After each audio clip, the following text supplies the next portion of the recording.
The moment that changes everything. Sometimes a single moment shatters everything you thought you knew about safety, about dignity, about what it means to simply exist in America. For Dani Parker, that moment came on a quiet Saturday morning. A morning that should have been filled with nothing more than the sound of a child's laughter, a glove snapping shut, and the sweet calm of ordinary life. But in one breath, in one accusation, in one officer's decision to see a threat instead of a human being, her entire world tilted. Imagine sitting at a baseball field, just watching your nephew play. When suddenly the police close in on you like you're a criminal. Imagine a stranger's fear being treated as evidence. Imagine your presence becoming a crime.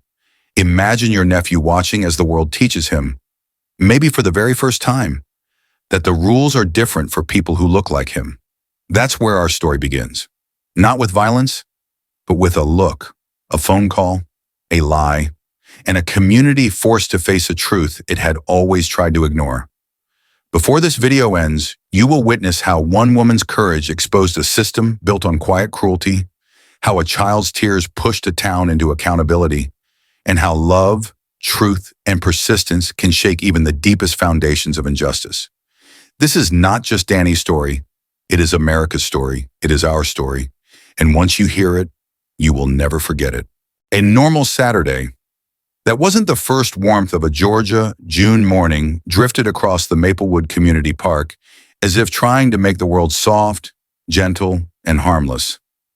Sunlight slid over the baseball diamond in sheets of gold, pooling across the red dirt where 10-year-old boys in matching Panthers uniforms chased ground balls with the clumsy earnestness of youth.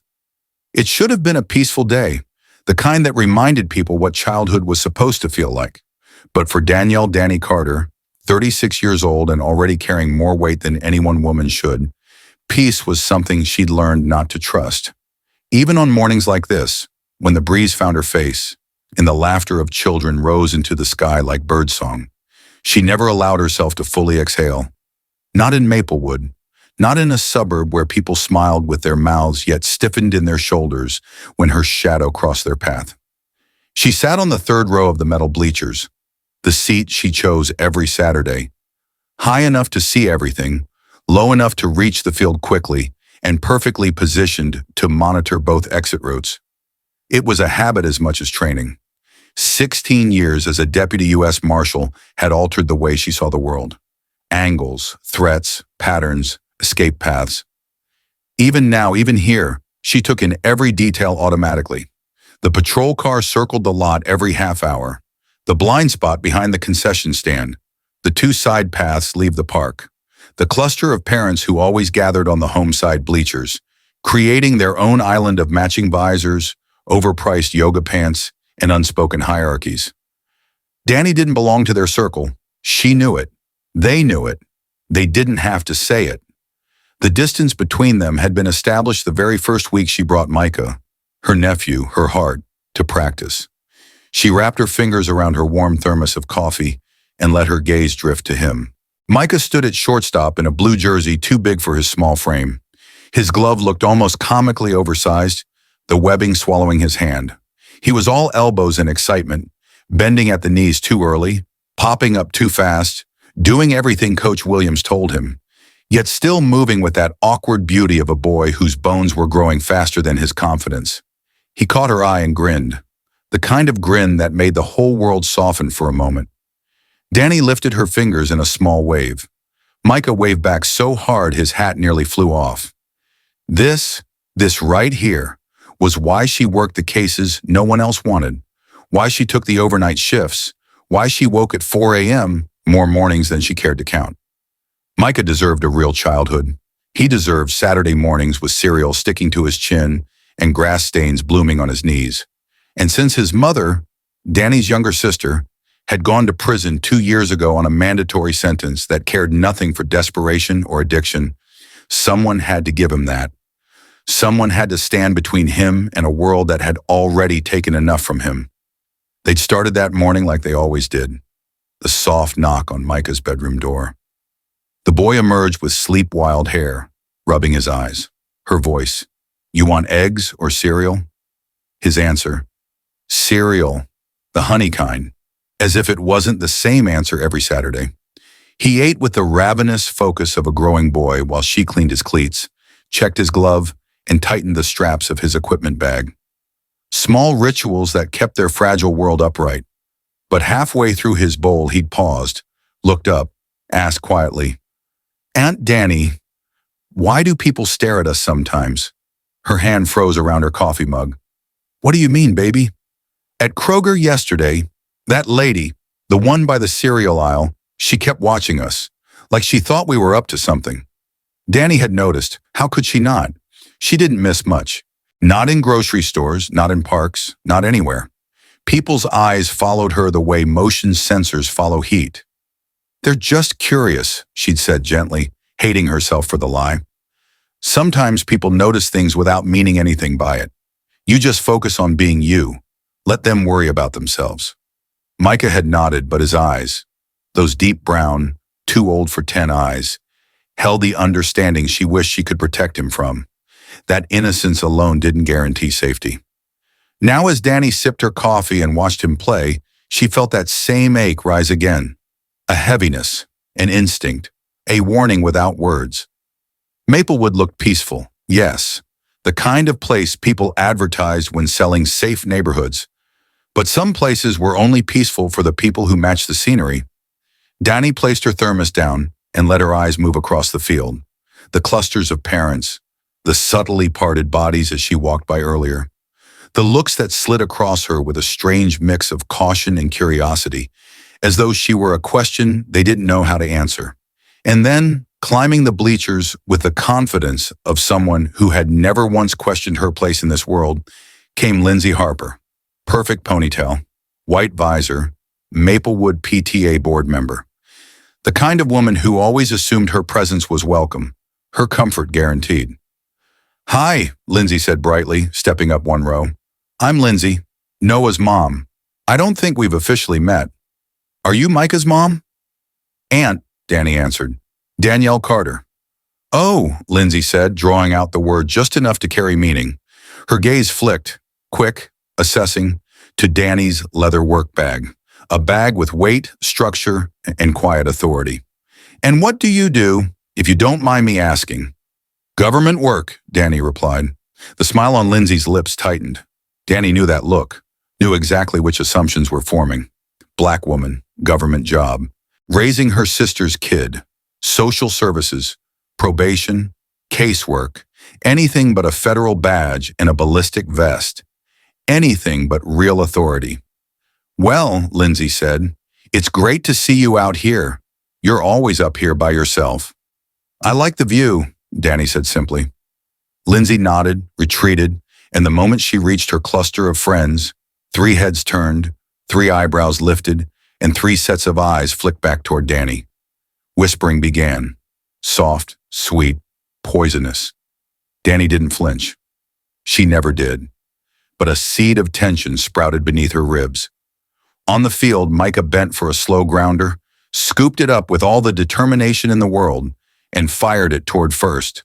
The throw was wild, but he tried so hard, and Dani felt her chest warm with pride. He deserved this. A day without fear. A day without adult problems creeping into his small, hopeful heart. She reached for her thermos and paused. Out of the corner of her eye, she saw Lindsay walking toward the parking lot, phone pressed to her ear. Her shoulders were stiff.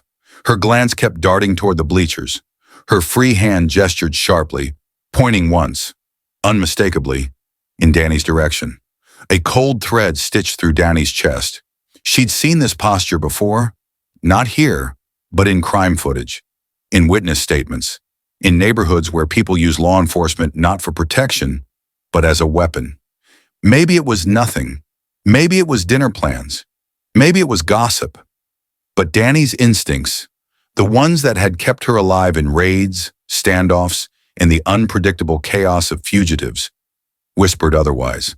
Her hands moved automatically, keys in the side pocket, phone at full charge, wallet within reach, badge case tucked out of sight, recording pen clipped neatly to her collar, already active.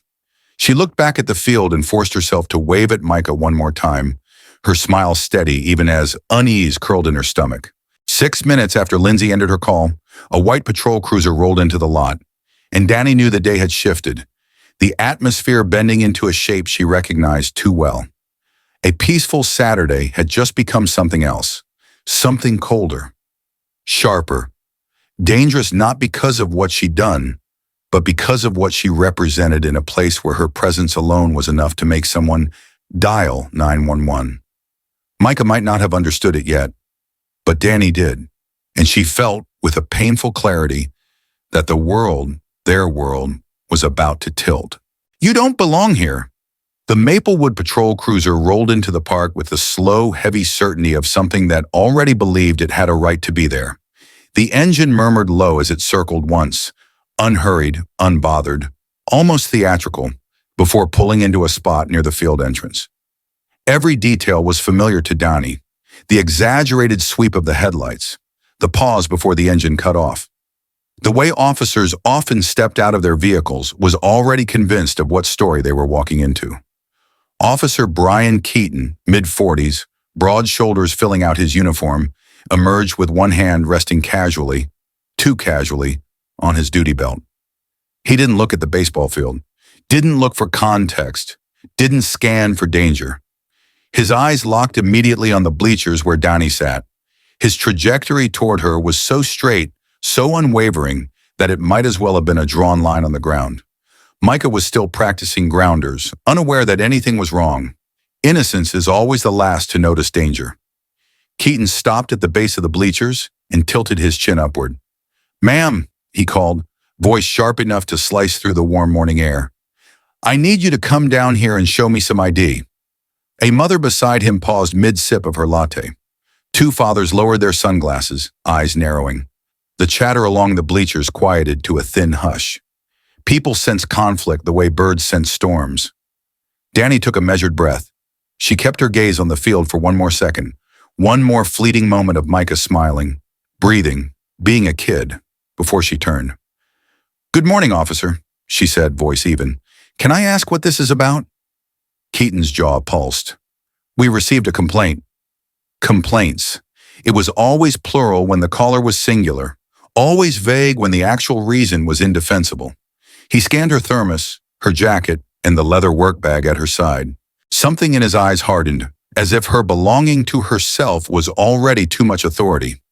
"ID," he repeated. "Now." Out on the field, Micah glanced toward the bleachers. Even from 40 yards away, Dani could see his expression shift.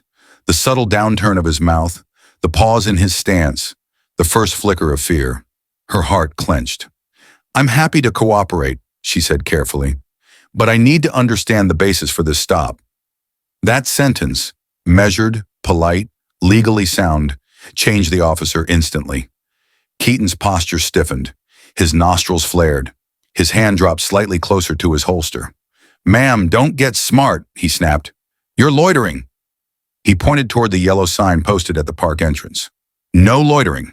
10 p.m. to 6 a.m. She checked her watch. "Officer," she said softly, "it's 10:14 in the morning. That sign applies to nighttime hours." His eyes flashed with irritation, because she was right, and he needed her to be wrong.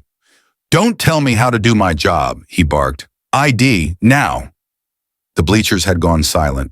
Conversations had died.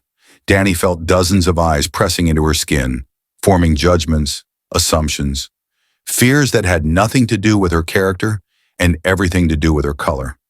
She reached slowly for her bag, deliberately slow, hands visible, the way Black Americans have learned to move in front of police since childhood. "I have my driver's license," she said, "and I have the park's verified guardian permit on my phone. I'm authorized to be here with my nephew." "Just the ID." Keaton cut her off before the truth could interfere with his narrative. She handed him the license. He didn't even look at her, just tilted the card toward the sun and spoke into his radio loud enough for everyone within 50 feet to hear. "Dispatch, run a wants and warrants check on a Black female, Danielle Carter, age 36, at Maplewood Community Park." Gasps, whispers, a ripple of suspicion that spread faster than facts. Humiliation by design. Dani held her breath, not in fear, but in restraint. If she broke her calm now, the consequences would multiply. She'd seen it happen too many times to too many people who didn't deserve it. A second patrol car pulled into the lot, then a third. Micah's glove slipped from his hand. His coach touched his shoulder, murmuring something, but Micah's eyes stayed locked on Dani, wide, frightened, understanding too much too soon. Sergeant Dale Hutchins, late 50s, crisp uniform, the measured efficiency of someone who believed procedure existed to protect him, approached Keaton. "What's the situation?" he asked without looking at Dani. Keaton answered as if she weren't standing right there. "Suspicious person call. Subject's uncooperative." Dani opened her mouth, but Hutchins raised a hand. "Ma'am, we're going to need you to come with us." "Am I being detained?" Dani asked, her tone firm, steady, unmistakably trained. "We're conducting an investigation," Hutchins replied, gaze flat. "That's not an answer," she countered. "Am I free to leave?" A beat. Keaton exchanged a look with Hutchins. The radio crackled. "Unit 24 to officers on scene. Subject has no wants or warrants. ID valid. No record." For a moment, sunlight seemed to catch them both off guard. Facts had intruded. Dani thought, hoped, this was the moment they'd step back, recalibrate, realize the truth. But Keaton stepped forward, tightening the circle around her. "You're coming with us," he said. "End of story." "For what crime?" she asked again. Hutchins answered without hesitation. "Obstruction." Her breath caught. She hadn't obstructed anything. She complied with every lawful order, asked for clarity only where clarity was required. This was not the law. This was retaliation. Before she could respond, pounding footsteps shook the ground. Dani turned just as Micah sprinted toward the bleachers, fear etched across his small face. "Aunt Dani! Aunt Dani, what's happening?" Dani lifted her hand to stop him, to shield him from witnessing this, but he was already there, clutching the metal rail, panicked and trembling. "It's okay, baby," she whispered, even as her chest felt like breaking glass. "It's just a misunderstanding." "This doesn't concern you, son," Hutchins said, waving him off. Dani's voice dropped to ice. "Do not speak to him." That moment, her authority slipping through the mask, made Keaton's eyes sharpen with something territorial. "Ma'am, if you don't comply," he said, "you'll be arrested for resisting." "Resisting what?" Dani asked. "Standing still?" He didn't answer. He didn't need to. The decision had already been made. The scene was unraveling now. Parents gathered, phones lifted to record. Lindsay stood near the concession stand, face tight with a satisfaction she tried to disguise as concern. "Officers, I'm the one who called," she said, stepping closer. "I was worried. She was just sitting here alone watching the kids. With everything on the news lately." She let the sentence trail off, letting their imaginations fill in the ugliness. She was too cowardly to speak aloud. "Ma'am," Dani said, "I'm Micah's legal guardian. I'm here every Saturday. You know that." "I've never seen you before," Lindsay replied quickly, lying without a tremor. A younger mother spoke up hesitantly.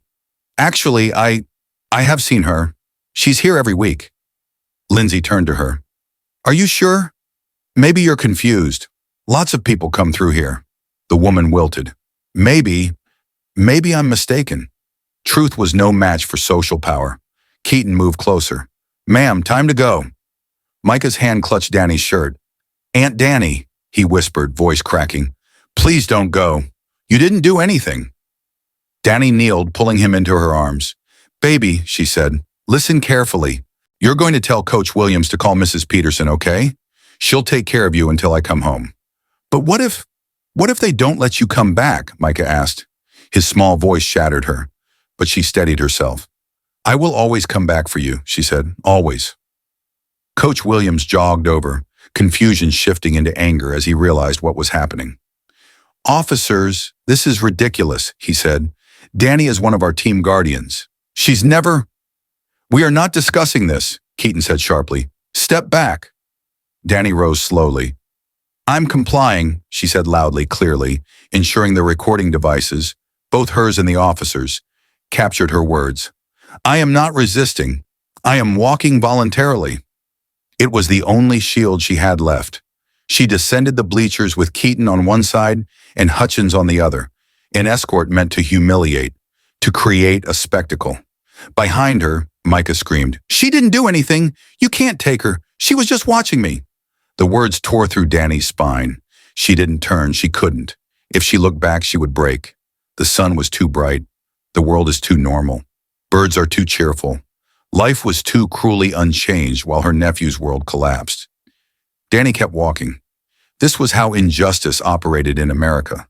Not with dramatic explosions, but with slow, intentional humiliation. With a phone call from someone uncomfortable, with lies disguised as concern, with police who protected everything except the truth, and with a 10-year-old boy learning far too early that innocence was not enough to keep him safe. The handcuffs weren't on her wrists yet, but they were already in her life. Cage of blue walls. The walk across the Maplewood Community Park parking lot felt like moving through a dream someone else had designed. One where the sun shone too brightly, the birds chirped too sweetly, and yet everything inside Dani's chest tightened like a fist around her ribs.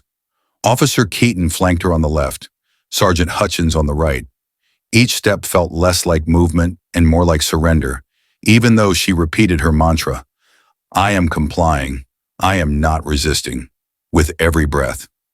Behind her, Micah's cries still echoed, carried by the breeze like a wound man couldn't see, but couldn't ignore. "She didn't do anything! She didn't do anything!" His small voice was agony.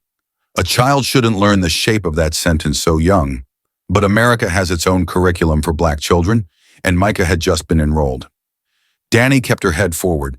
If she turned around, if she saw his face, her composure might fracture, and composure was the only armor she still possessed. Halfway across the lot, her phone buzzed inside her pocket. A vibration she recognized instantly. Agent Simone Chen, her supervisor, her Saturday check-in. A call that could change everything, if she could answer it. "My phone is ringing," Dani said. "That's my employer. I need to answer." "Keep walking," Keaton muttered, tightening his steps. "Officer, this is a professional obligation," she said. "Failure to answer will trigger an escalation protocol." "You can call back at the station," Hutchins said. "Keep moving." But the phone buzzed again, urgent, insistent, unignorable. Dani reached slowly for her pocket, announcing her movements precisely, the way a trained Black mind learns to survive police encounters. "I'm retrieving my phone," she said. "I am not resisting. I am not fleeing. I am answering a mandatory work call." But the moment her fingers brushed the device, Keaton grabbed her wrist. Hard, his grip sharp enough to send pain shooting through her hand. "I said don't," he hissed. "You're hurting me," Dani said calmly, though her voice trembled with the effort of maintaining control. "Please release my wrist." Instead, he yanked the phone from her hand.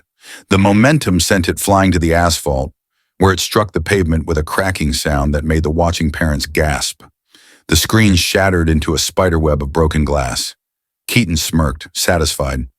"That phone is now evidence," he said. "Unlawful seizure," Dani whispered. But the words were not despair. They were documentation. Her tone carried the precision of someone who knew she would need this moment recorded, replayed, dissected later. Hutchins picked up the broken phone, slid it into an evidence bag without logging it. Another violation, another piece of truth they believed they could bury. The patrol car door opened with a heavy metallic clunk. Dani paused, looking toward the field one last time. Micah stood at the border of the lot, Coach Williams's hands on his shoulders, tears streaking his cheeks. She wanted to run to him, hold him, shield him. But a run would be interpreted as a threat. A sudden movement would become a justification. So she stepped into the backseat of the cruiser, the same seat where so many people, guilty and innocent, had sat suffocating beneath the weight of someone else's assumptions. The door shut behind her. The world dimmed through the tinted glass. The car smelled of old fear, stale sweat, disinfectant, the lingering scent of tears absorbed into the vinyl. She'd never sat in the back of a patrol car before. 16 years with the U.S. Marshals, and she had always been the one placing people inside, never the person caged by it. Now she understood the way the walls closed in, the way time stretched, the way silence pressed like a hand around the throat. Keaton slid into the passenger seat, Hutchins into the driver's. The engine started, and the patrol car pulled away from the park. Dani watched through the rear window as Micah shrank into a small, shaking silhouette at the edge of the world.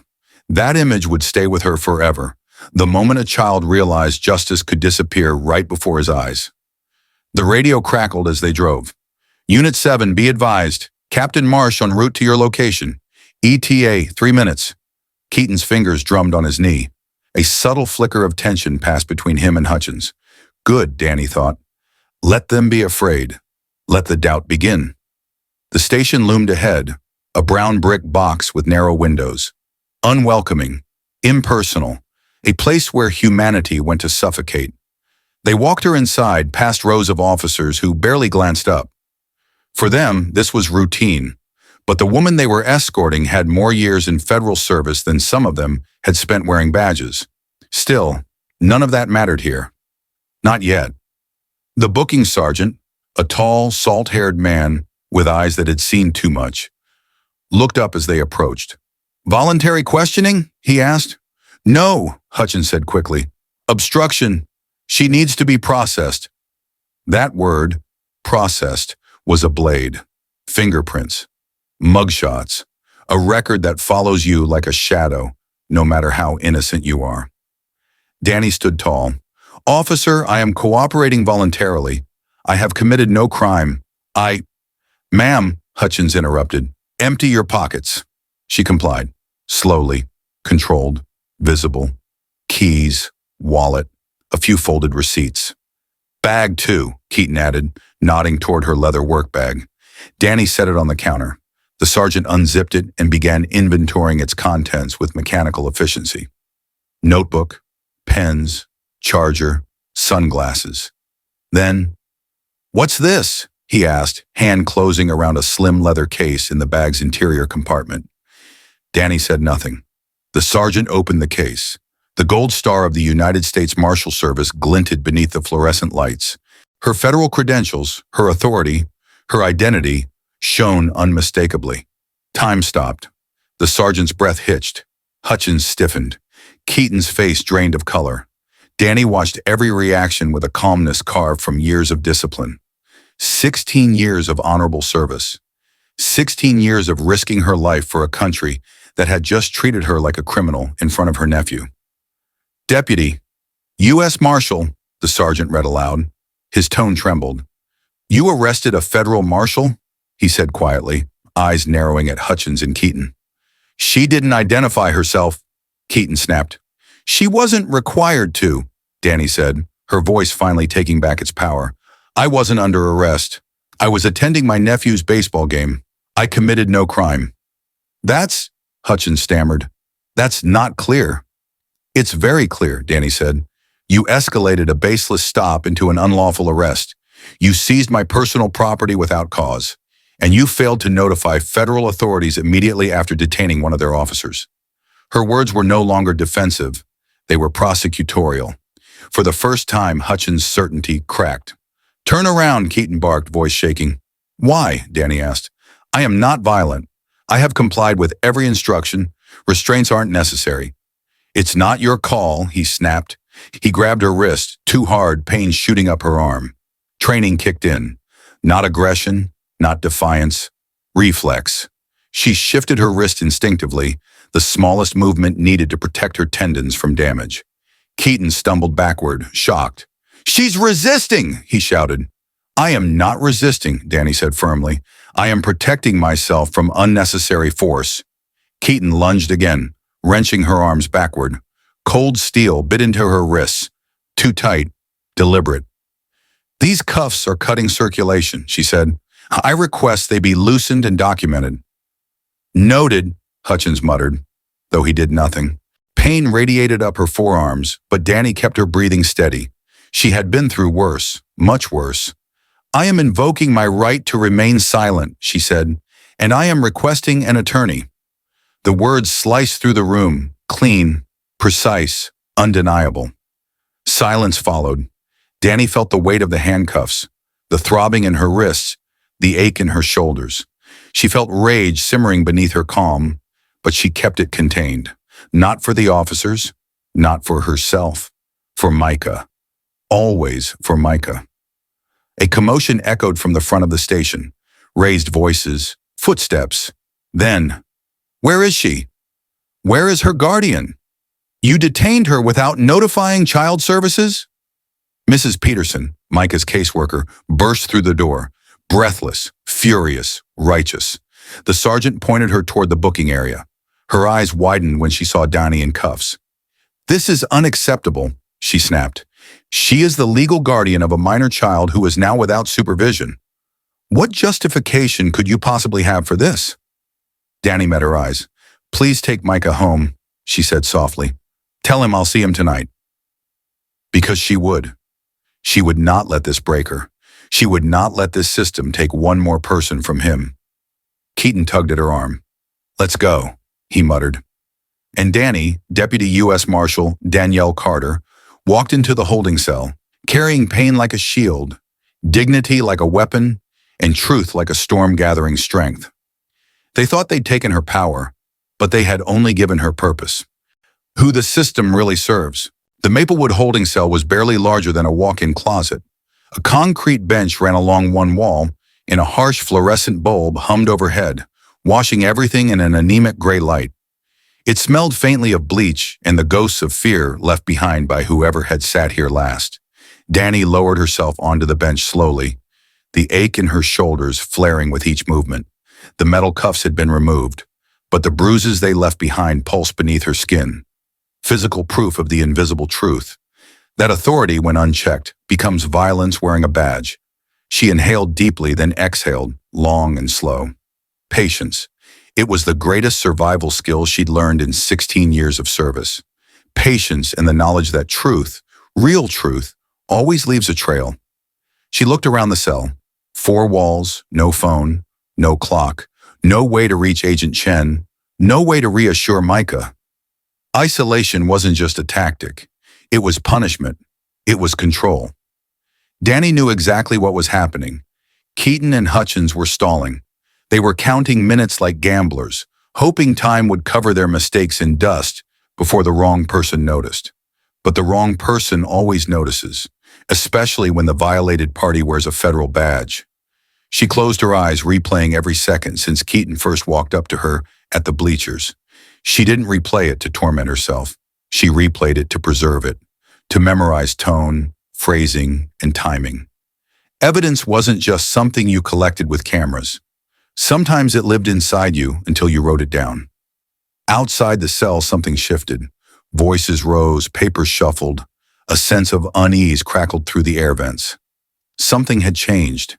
She didn't need to hear their words to recognize the sudden electricity of panic. Her phone had been ringing for nearly an hour in that evidence bag. 15 missed calls from Agent Chen, 3 from Mrs. Peterson, several from unknown numbers, likely other marshals whose job was to investigate when one of their own went dark. And in a local police station that operated on routine, nothing disrupted routine like the Department of Justice calling back to back. A door swung open somewhere down the hall. Footsteps rushed, more voices, sharper now. She's what? You're kidding. How did nobody check? How long has she been in there? Dani didn't smile, but something inside her shifted, just slightly, the way a storm shifts when lightning finds the ground. Moments later, the booking sergeant's voice rang out. Captain Marsh is here. 3 beats passed. Then the door to the holding corridor swung open. Captain Ellen Marsh approached with that controlled fury only veteran officers possessed. The kind sharpened not by anger alone, but by the awareness that someone under her command had just done something catastrophic.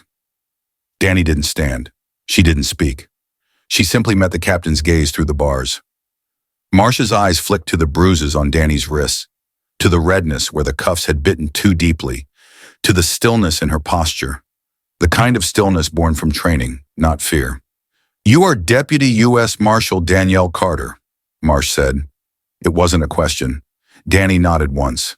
Marsh exhaled, long and slow, as if steadying herself against the crumbling foundation beneath her feet. Open the cell, Marsh ordered. The booking officer fumbled with the keys, his hands trembling. Dani stepped out.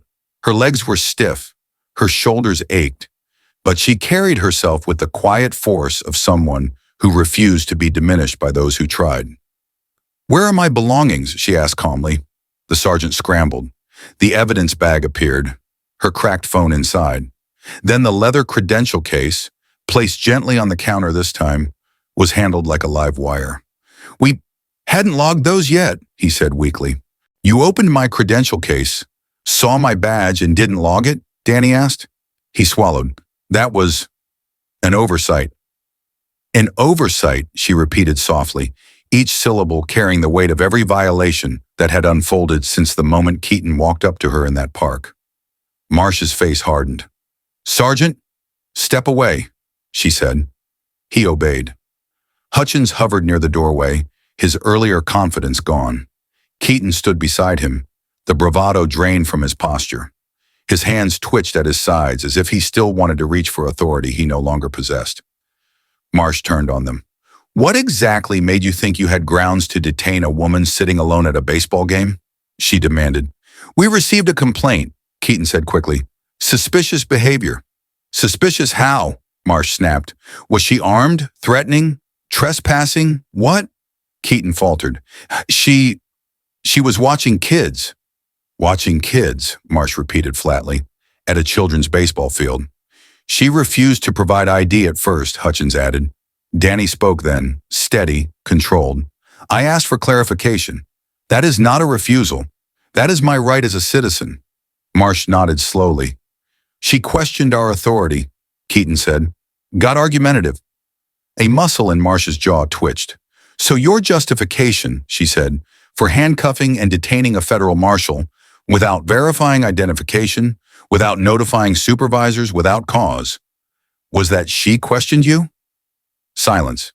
"Captain," Hutchins said weakly, "we believed—" "What you believed," Marsh interrupted, "is irrelevant. What you did is on record." Record. The word hit Keaton like a blow. The recording device clipped to Dani's collar had captured everything. The initial approach, the escalation, the illegal seizure of her phone, the humiliating radio call announcing her wants and warrants check loud enough for a crowd. They didn't know it yet, but the truth was already out there, safe in encrypted cloud storage, indestructible. "Deputy Carter," Marsh said, turning to her with a measured breath, "you are being released immediately.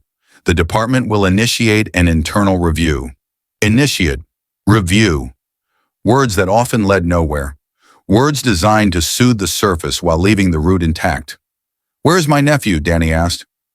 "Mrs. Peterson took him home," Marsh said. "He was very upset."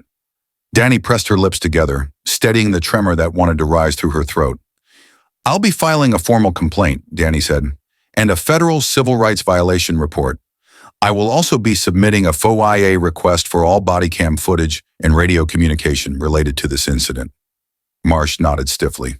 "That is your right. And," Dani continued, "I want a copy of the 911 call." Keaton stiffened. Hutchins paled. "That call," Dani said, "is the root of everything that happened today. And I'm going to find out who weaponized fear to summon police against a law-abiding black woman sitting alone at a park." Marsh didn't argue. Perhaps she knew better. Perhaps she knew this was already far beyond her control. Dani gathered her items, clipped her badge case to her belt, and picked up her shattered phone. As she stepped toward the exit, her fingers brushed the cracks in the screen. That broken glass carried meaning, a symbol of the truth shattered, yet sharp enough to cut anyone who tried to hide it. Outside, sunlight hit her face like a slap. Too bright, too normal, too undeservedly peaceful. She saw them then, Mrs. Peterson and Micah. He sat on a bench outside the station, feet swinging above the ground, face blotchy from tears. The moment he saw her, he sprang up and ran, full speed into her arms. "Aunt Dani," he cried, They said you might." "I'm here," she whispered, pulling him close. "I'm here, baby. I'm okay." He pressed his face into her stomach. She felt his small hands trembling against her shirt.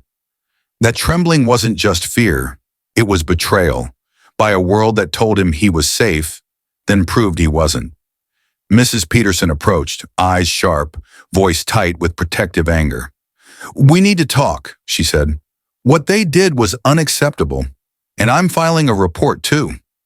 Dani nodded, but her focus remained on Micah, on his small fingers, he clenching her shirt, on the trauma now woven into the fabric of his childhood. He looked up at her. Aunt Dani, why did they take you? You didn't do anything. His question sliced her open. She knelt, bringing her face level with his. Listen to me, she said softly.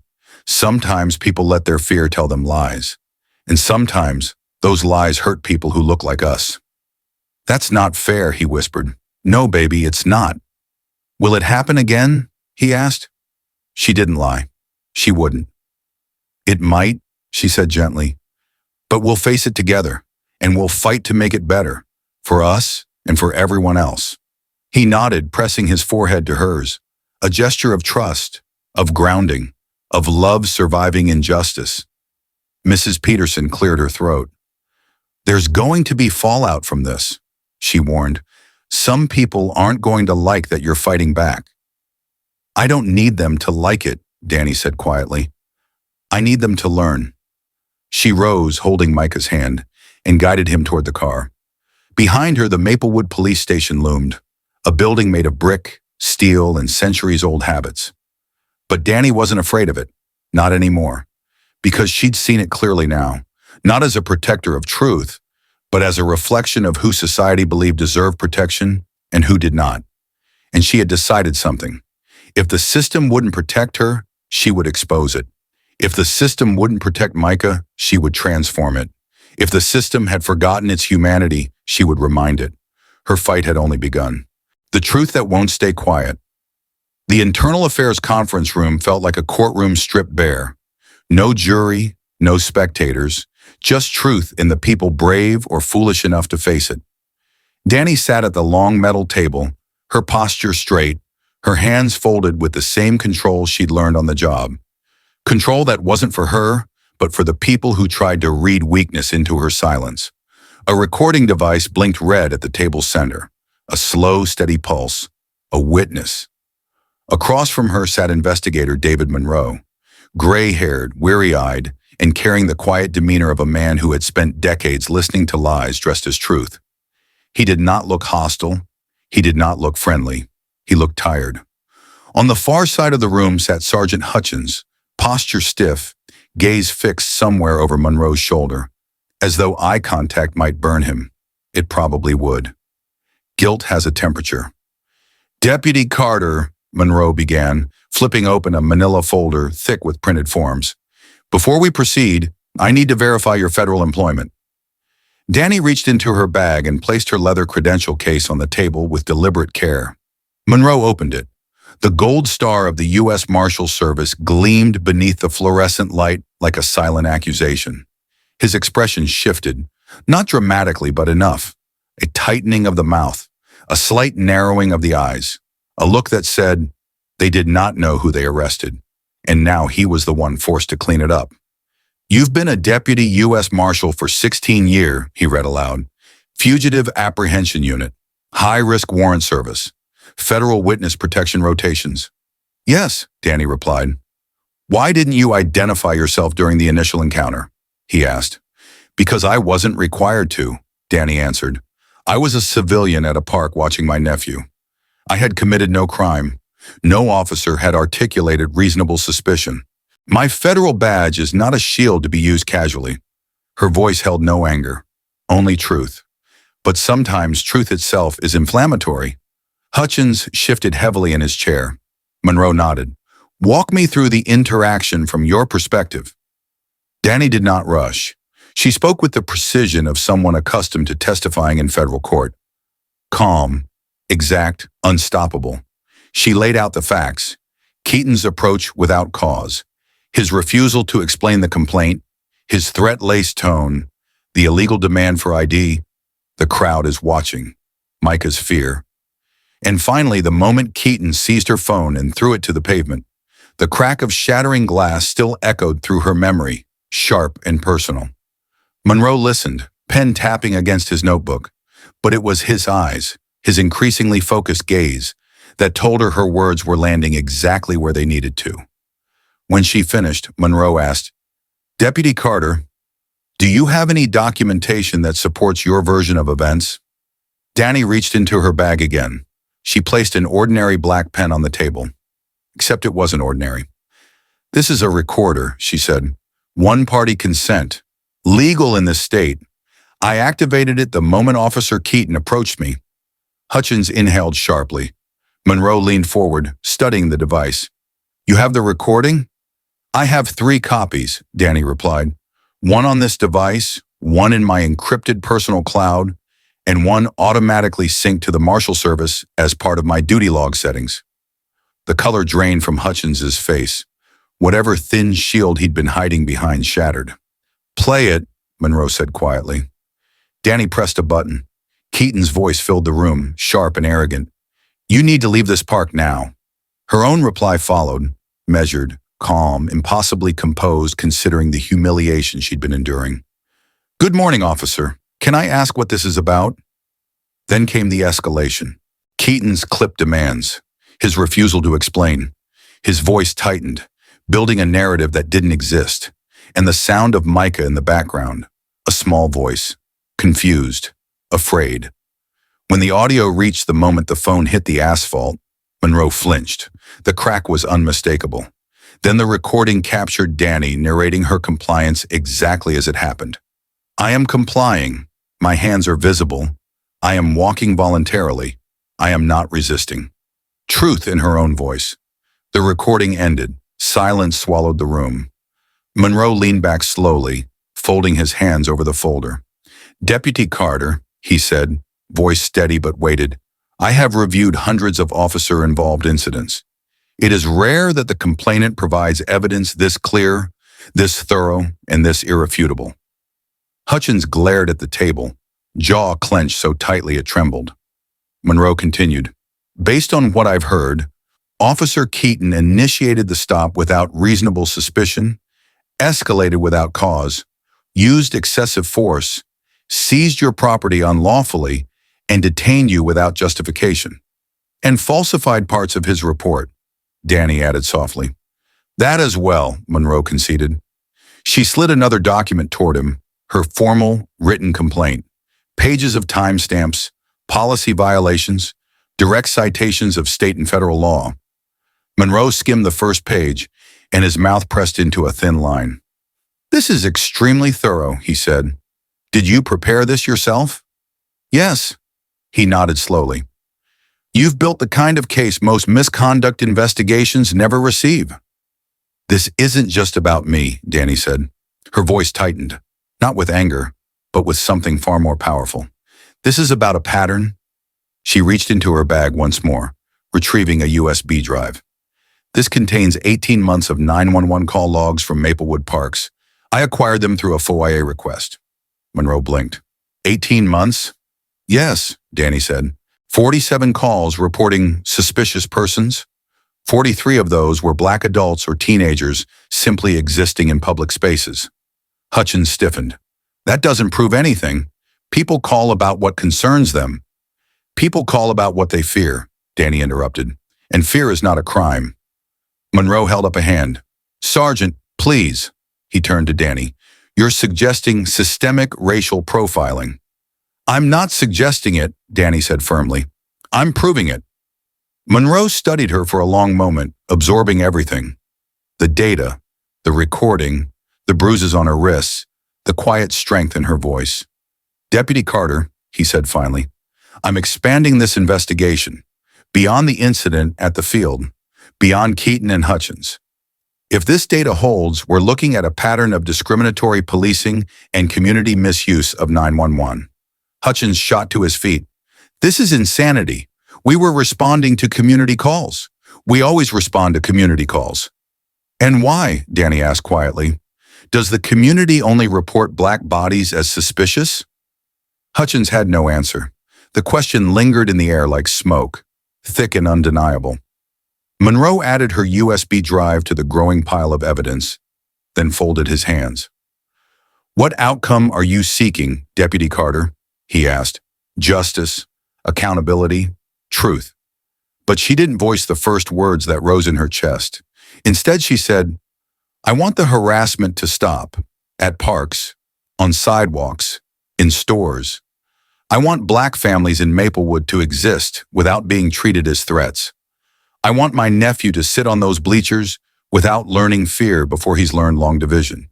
Her voice cracked, not weakly but powerfully, a controlled fracture revealing the depth beneath. I also want Officer Keaton and Sergeant Hutchins held accountable. Their actions weren't mistakes, they were choices, and choices have consequences. Monroe nodded, jaw set.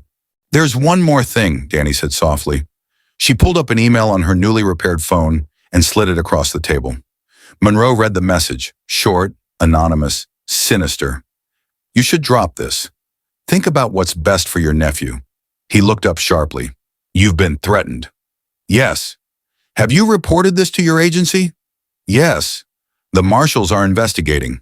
Monroe exhaled, long and heavy. This goes deeper than I expected. It always does, Dani said. Injustice doesn't grow from a single seed. It grows from a garden people refuse to weed. Monroe closed the folder with finality. This investigation will not be buried, he said. Not this time. Not with evidence like this. Hutchins looked between them, his face paling as the full weight of consequence pressed down on him. Dani stood. Thank you for your time, Investigator Monroe, she said. I'll cooperate fully with whatever comes next. She turned toward the door. Deputy Carter, Monroe called after her. She paused. For what it's worth, he said quietly, what happened to you was wrong, and I'm going to do everything in my power to see it corrected. Dani nodded once, a gesture of respect, not relief. Relief wasn't something she allowed herself. Not yet. Not while the system still remained tilted against people who looked like her nephew. Outside, the hallway felt too bright, too quiet, too normal for what was unfolding. But Dani walked forward with a steady, unwavering stride. She had survived the arrest. She had presented the truth. And now the system had to reckon with her, not as the suspicious woman at the park, but as a federal marshal with evidence, allies, and purpose. Her fight was no longer personal. It had become a battle for everyone who had ever been reduced to a threat in their own community. And she wasn't going to stop. Not now. Not ever. The town that didn't want to see itself. The Maplewood City Council chamber was never meant to hold this many people. On an ordinary weekday evening, it was a place of procedural murmurs and polite disagreements about zoning and potholes. But tonight, the room pulsed with something alive, urgent, rising. A storm gathering in the shape of a community that had finally decided silence was no longer safety. It was surrender. Dani stepped into the chamber quietly, Micah's small hand wrapped around her fingers. Mrs. Peterson walking beside them with the wary protectiveness of someone who'd watched too many families fall apart in rooms just like this. People turned to look at Dani as she entered. Not all at once, but in waves. Some eyes held recognition. Others held a denial. A few held shame. And some, the ones that made Micah step closer, held resentment sharp enough to cut. Camera crews lined the back of the room, red lights flickering like watchful eyes. Reporters whispered into microphones. Neighbors whispered into each other's shoulders. And above it all, the Maplewood town seal hung behind the dais, its carved eagle spreading its wings as if guarding the very institution being forced to confront its own failures. Dani didn't take a seat at first. She scanned the room, steady, composed. She had faced armed fugitives in windowless basements. She had run down alleyways, knowing a gun might be pointed at her back. But something about this, the weight of speaking against a polite cruelty buried in community structures, felt heavier. Reverend Marcus Cole spotted her from the front row and raised a hand, signaling her forward with a nod that emanated calm and conviction. He had been the first to gather the threads of the town's denial into a single tapestry. The first to say, this is not random. This is not harmless. This is a pattern. He stood now, welcoming people as they entered, guiding them into their seats, touching shoulders, anchoring them. You okay? He whispered as Dani sat on the aisle. As okay as someone can be, she replied softly. Micah climbed onto his seat beside her, shoulders rounded in nervousness, eyes wide. Dani smoothed the back of his head gently. You're safe, she murmured. You're with me.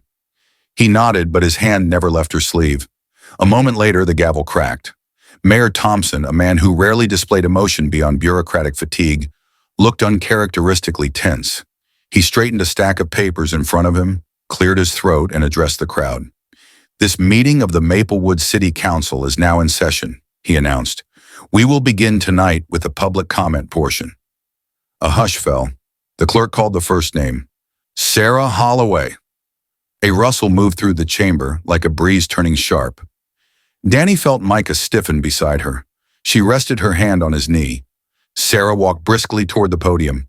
Her white blouse was crisp, her posture perfect, her expression that precise blend of concern and righteousness that had persuaded so many for so long. She gripped the podium like it was a shield. "Good evening," she said, voice steady.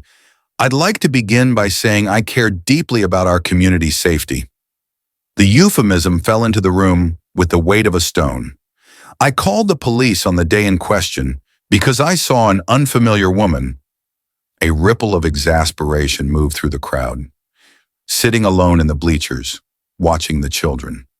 In light of recent news stories around the country, I chose to err on the side of caution. She glanced in Dani's direction but did not meet her eyes. "My intention was never to cause harm. I was simply trying to be vigilant." The sentence hung in the air like a dagger. Reverend Cole rose, smooth and calm. "May I ask something, Miss Holloway?" Sarah turned, startled that she wasn't being allowed to control the narrative she'd crafted. "Yes?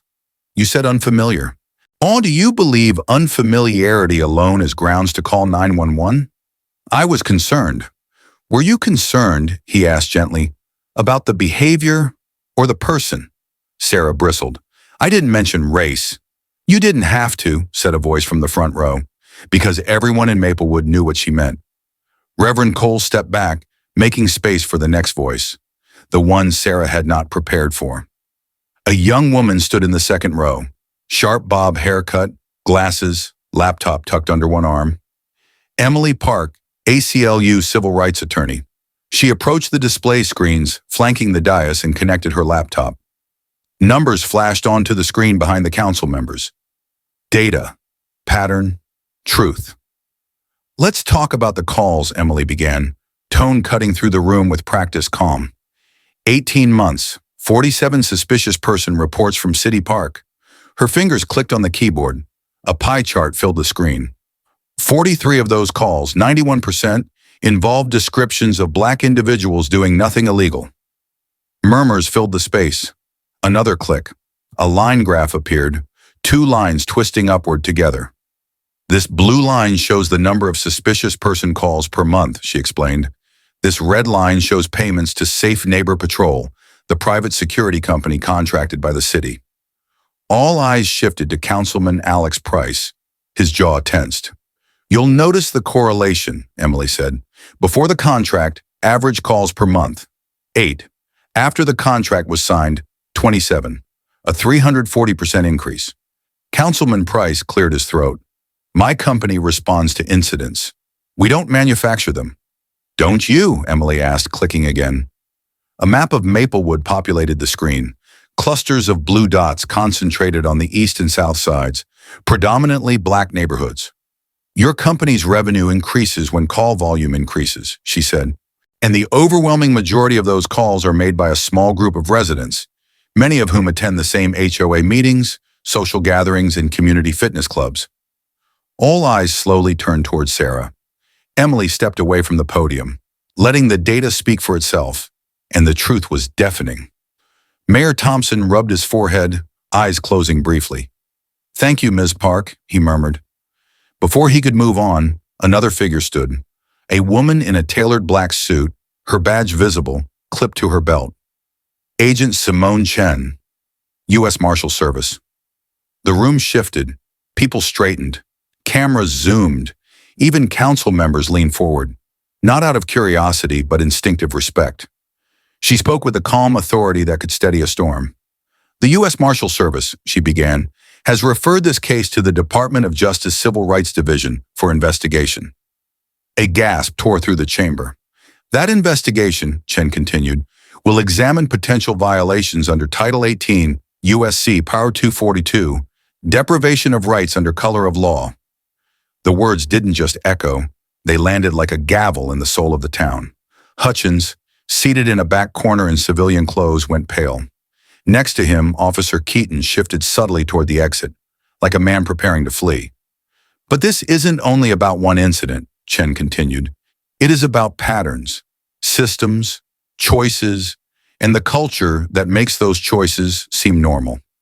Silence filled the room. And then, Dani rose. The crowd parted for her as if the weight of what she'd endured created gravity around her. She walked to the podium slowly, steady, unhurried, because she had earned her place here, and because running or rushing or apologizing was something she refused to do in rooms that once demanded her silence. Micah watched her with wide, hopeful eyes. Dani adjusted the microphone. "My name is Danielle Carter," she began. "I've been a deputy U.S. Marshal for 16 years.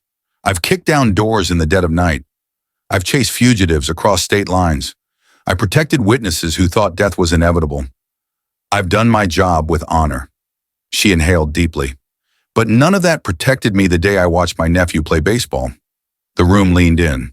"I wasn't detained because I was suspicious. I wasn't detained because I broke a law. I was detained because I was a black woman sitting alone on a bench." Her gaze swept the chamber. "And because someone's discomfort mattered more than my dignity." Her voice remained controlled, but something hot and fierce flickered beneath each word. "I have audio recordings of everything that happened. I have documents, data, and witnesses. But black people shouldn't have to carry evidence just to exist in public without fear." People nodded. Some wiped tears. "My nephew," she continued, voice tightening, "is 9 years old. And that day he learned that even when you do everything right, even when you're loved, protected, surrounded, you can still be treated like a threat." A tear slipped down Micah's cheek. He didn't wipe it. "So tonight," Dani said, "I'm asking Maplewood one question. What kind of town do you want to be?"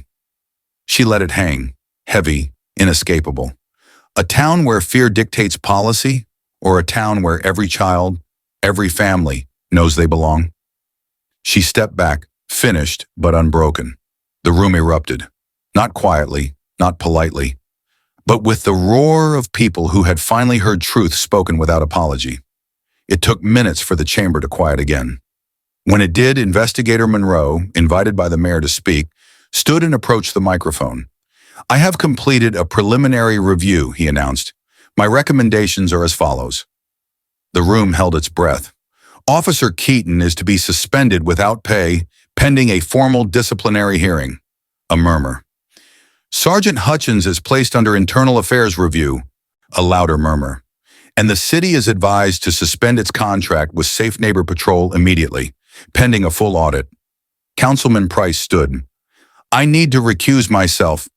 He was already leaving the chamber, shame trailing behind him like a shadow. But Dani didn't watch him go. She watched Micah as he stood on his chair, clapping with a heart too big and too brave for a little boy. And she realized this fight had never been about the arrest. It was about the world she refused to let him inherit. A world where justice was loud and love was louder. A world where fear lost its currency. A world where belonging wasn't conditional. Tonight, Maplewood had been forced to look into a mirror, and the reflection was changing. We're not leaving the park 2 weeks after the council meeting. Maplewood felt different. Not transformed, not healed, but awake. Awakening is not peace. Awakening is friction. Awakening is the sound of a community's conscience scraping against its old excuses.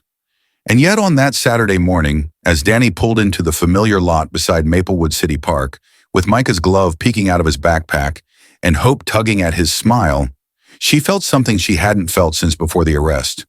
A small, fragile breath of normalcy. Not trust, not safety, not forgiveness.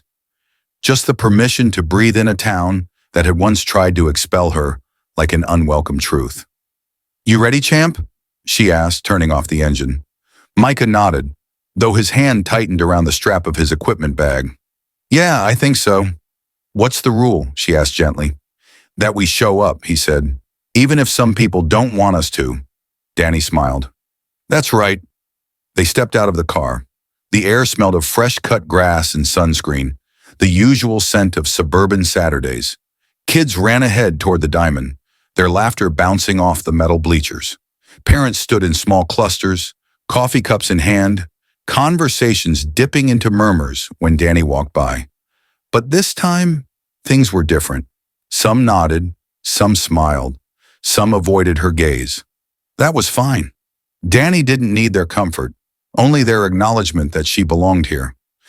Micah bounded toward his teammates, who greeted him with high fives and excited chatter. Coach Williams jogged over, wiping sweat from his brow, his relief warm and unmistakable. "Dani, glad to see you back." "Glad to be back, Coach." "You two okay?" he asked quietly. "We're getting there." He nodded, his look gentle and resolute. "Let me know if you need anything." Him. The bleachers felt both familiar and foreign as Dani climbed to her usual spot. The third row, visitors' side, good sight line to shortstop where Micah played. She sat, letting the cool metal press into her palms. For a moment, she closed her eyes and let herself remember the last time she sat here. The officer's shadow blocked the sun. Micah's small voice rose in panic, hands gripping her wrist, phone cracking against the asphalt, and humiliation, sharp enough to taste. A rustle below pulled her back. A patrol car slowed near the concession stand.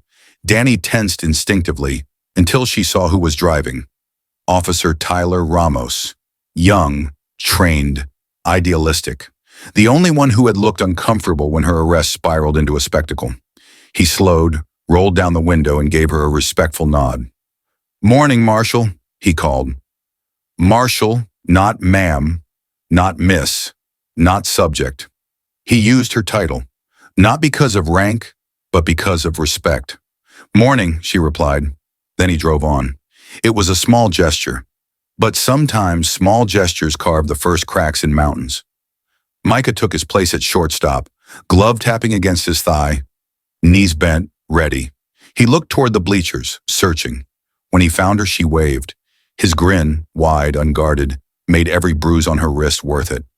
That evening, Dani sat on her couch with a mug of cooling coffee, watching the local news. The story scrolled across the screen in the measured voice of an anchor trying to sound neutral. Officer Mark Keaton has been suspended without pay, pending a disciplinary hearing next month. Sergeant Daniel Hutchins faces a preliminary review by Internal Affairs. Captain Ellen Marsh announced early retirement yesterday, effective immediately. Dani's jaw tightened. Suspended. Preliminary review. Early retirement with full pension. Language designed to sound consequential while protecting the institution. They were facing consequences that did not resemble consequences at all. It was the illusion of accountability, the performance of reform.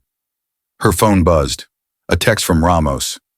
Heard rumors IA is closing the Keaton-Hutchins case soon. Insufficient evidence. Thought you should know. Dani exhaled, long and slow. Of course, the system had made noise when the cameras were rolling, but the real decisions, the ones made in quiet hallways and back offices, were already drifting toward the familiar conclusion.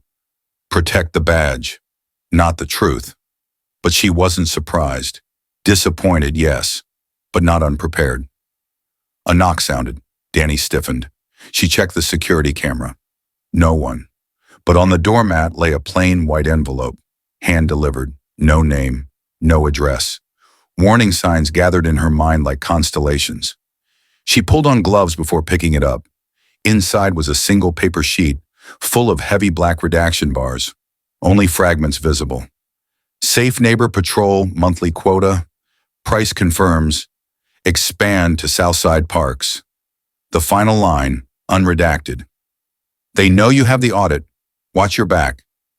Dani stared at the words. Someone on the inside was reaching out, or someone was threatening her. Either way, the message was clear. Her pursuit of truth had crossed into territory people wanted buried. She placed the document into an evidence bag, labeling it with the time and date. Evidence. Everything was evidence now. Auntie Dani? A small voice called. Micah stood in the hallway in pajama pants, rubbing his eyes. You're still up. Just finishing some things, baby, she said softly. He hesitated. I had another bad dream. She knelt down, cupping his face gently. What happened in it? That lady today, he whispered. The one with the camera near the dugout. She was taking pictures of us. Dani froze. In the swirl of the game, she hadn't noticed. Someone photographing them. Not casually, but deliberately. It scared me, Micah whispered. Dani forced her voice into something calm. It's okay. Some people are curious because of everything that happened. He looked at her with wide, searching eyes. Are they going to try to take you again? You or me? The question pierced her, not because she feared it, but because he did. She pulled him close, pressing her cheek to his head. Listen to me carefully, she said. We will face things together, and I won't let anyone take you away. Ever. But what if they come after us? He whispered. Dani closed her eyes. Then we'll fight, she said. We will not hide. We will not run. We will not give in. Courage doesn't mean we're never scared, baby. It means we don't let fear decide who we are. He nodded, a small, trembling motion. Go get some sleep, she whispered. I'm right here. I'm not going anywhere. After tucking him in, Dani returned to the kitchen table. The evidence bag lay beside her laptop. The FOIA dashboard's open. The request for body camera footage is pending. The missing 10 minutes from Keaton's recording are still technically corrupted. A lie wrapped in protocol. She looked at the unknown number that had texted earlier. How far are you willing to go? Her finger hovered above the screen. She didn't respond. Not yet. But she saved the number. Because this was bigger now. Bigger than a Saturday arrest. Bigger than Maplewood. Bigger than the officers who had tried to humiliate her. It was about every park where parents didn't feel safe. Every store where people were followed. Every sidewalk where suspicion became weaponized. Dani opened a new document, a formal request to the Department of Justice, petition for pattern and practice investigation, not for one case, for an entire system. She typed steadily, her heart anchored not by rage but by purpose. She wasn't doing this because she wanted revenge. She was doing it because she wanted Micah to grow up in an America worthy of him, an America where truth mattered more than fear, where dignity wasn't up for debate, where belonging was not conditional. She worked until the first pale light of dawn brushed the windows, and when she paused, she whispered, not to herself, but to the men who had thought their power was enough to silence her. You should have picked someone else, because Dani Carter didn't break. She built, she documented, she fought, and she would not stop until justice wasn't a promise whispered in church basements, but a reality lived on baseball fields, where every child, especially hers, could run, shout, breathe, and belong, fighting for a better America. The sun had barely risen when Dani finally closed her laptop. The sky outside her window glowed a soft lavender, hope-colored, like the world was offering her a small, quiet promise that change, even slow, even bruised, was still possible. Her petition to the Department of Justice sat on the screen, paragraphs of meticulous detail, evidence, timestamps, and sworn testimony. It wasn't just a report, it was a declaration, a refusal, a line in the sand. This will not be buried. Not this time. She stretched, feeling the weight in her shoulders, some of it from exhaustion, some from the emotional war she'd been waging since the day of the arrest. And yet beneath the fatigue, something new hummed in her chest. Resolve. It wasn't loud, it wasn't angry, but it was powerful. Because courage isn't the fire that roars, it's the ember that refuses to die. She closed her laptop gently. In the quiet hush of her kitchen, she whispered to herself, let's finish this. 2 days later, Dani and Micah returned to Maplewood City Park. She had debated not going, debated giving herself a week, a month, a moment of distance from the place where her humiliation had been broadcast like a public spectacle. But she wouldn't hide. She wouldn't teach Micah to shrink. She wouldn't let fear reposition her life. As they stepped out of the car, Micah's small hand reached for hers, not out of fear this time, but out of instinct. The instinct to stay close to the person who had fought for him more fiercely than anyone else ever had. The field came into view. Everything looked the same, and nothing did. Parents sat in their usual clusters, but their glances were different now. Some nods were warmer, some smiles are more hesitant.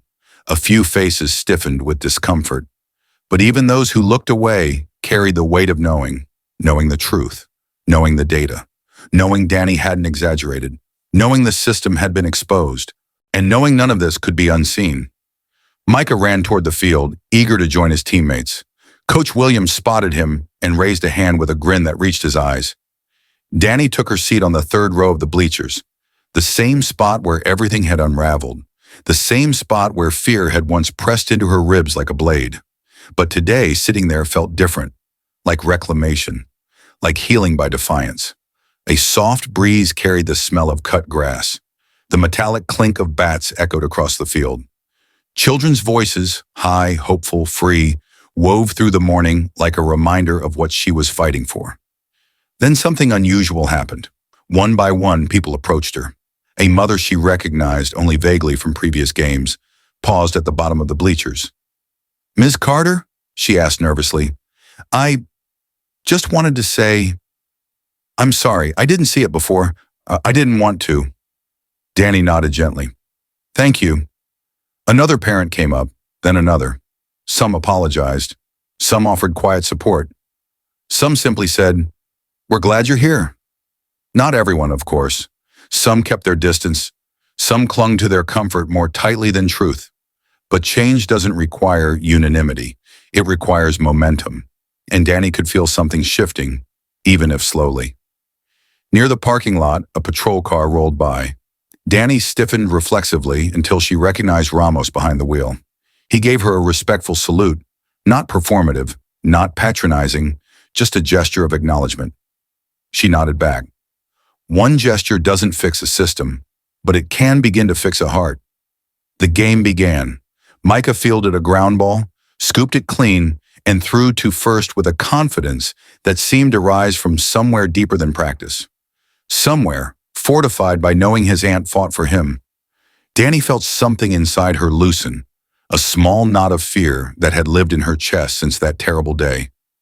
Micah was healing, and so was she, for the moment. That evening, Dani sat again at the kitchen table, but tonight she didn't feel alone. She felt accompanied by momentum, by community voices, by her own steady strength. She opened her inbox. A new message. DOJ Civil Rights Division. Case acknowledged the status under preliminary review. Her breath caught. The wheels were turning, slowly, silently, but unmistakably. She forwarded the notice to Agent Chen with a single line. "It begins." Almost immediately, Chen replied, "We're with you, every step." Dani allowed herself a rare smile, but the moment was short-lived because her phone buzzed again. Unknown number. A text. "They won't go quietly. Stay alert." She didn't flinch. She didn't panic. She simply saved the message and recorded the timestamp. Courage, she'd learned, was not the absence of threat. It was the refusal to bow before it. Micah padded into the kitchen in his socks, hair tousled from sleep. "You're working again?" he asked softly. Dani turned toward him and opened her arms. He slid into her lap, curling against her chest. "Just a little," she said. He rested his head beneath her chin. "Are you still fighting the bad guys?" She hesitated. "Not bad guys, baby. Just people who made bad choices. People who used fear instead of truth." Micah looked up. "Are we winning?" Dani smoothed his curls. "We're fighting, and that's how winning starts."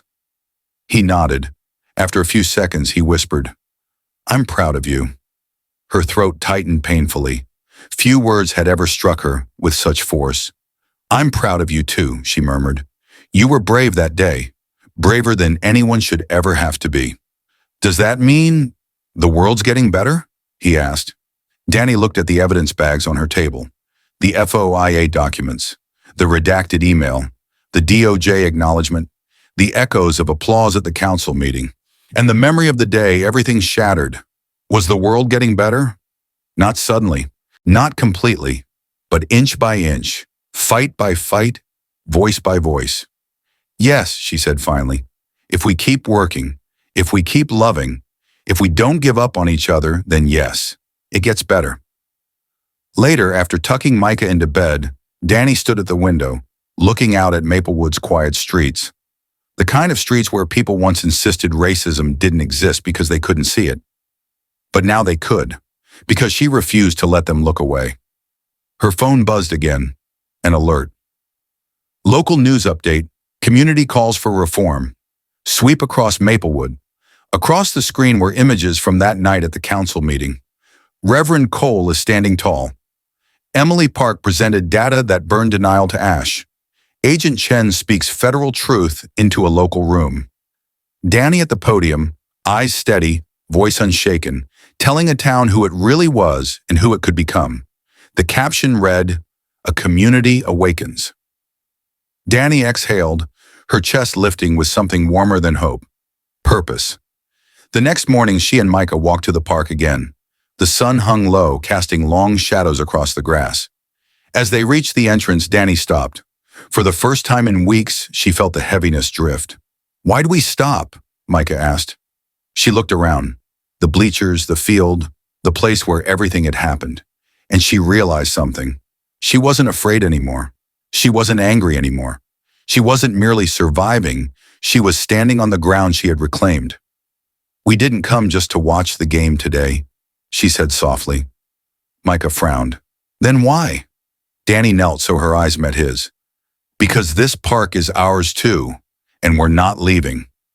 Micah's eyes softened, a small smile spreading across his face, and together they walked forward, not into fear, but into belonging, into a new chapter, into the America they were determined to help build.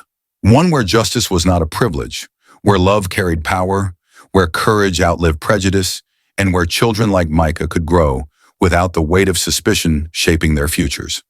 A stronger America, a kinder America, an America made better by ordinary people who refuse to look away. The lesson we carry forward. In the end, Dani's story isn't just about one woman's courage or one town's awakening. It's about all of us and the kind of America we choose to build together. Because racism doesn't begin with violence. It begins with suspicion, with silence, with the small, quiet moments when someone decides another human being does not belong. But justice, real justice, begins with choices too. The choice to speak up when silence feels easier. The choice to look at one another with compassion instead of fear. The choice to lift each other up instead of pushing each other out. The choice to demand better from our institutions, our communities, and ourselves. Dani fought not just for her dignity, not just for Micah, but for every person who has ever been judged before being known and feared before being understood. Her story reminds us of a truth we must carry. America becomes stronger every time we choose love over hate, unity over division, and justice over comfort. We build a better nation not through anger, but through accountability. Not through shame, but through truth. Not through fear, but through empathy. When we stand together, when we protect one another, listen to one another, and fight for one another, we become a country worthy of our children's dreams. And that is the America we must all choose to build. Not someday, not when it's convenient, but right now. So let Dani's journey remind us. Never underestimate your voice. Never ignore someone's pain. Never assume you know their story. And never stop choosing love, even when the world makes it hard. Because change doesn't begin in courtrooms or council meetings. It begins in us. If this story moved you, don't let it end here. Join a community that speaks truth, seeks justice, and chooses humanity every single day. Subscribe to the Racial Truth YouTube channel so you never miss a story that awakens, empowers, and inspires. Visit the channel and explore more videos that open hearts, challenge assumptions, and bring us all closer together. Together, we can build an America that welcomes every child, uplifts every family, and protects every dream.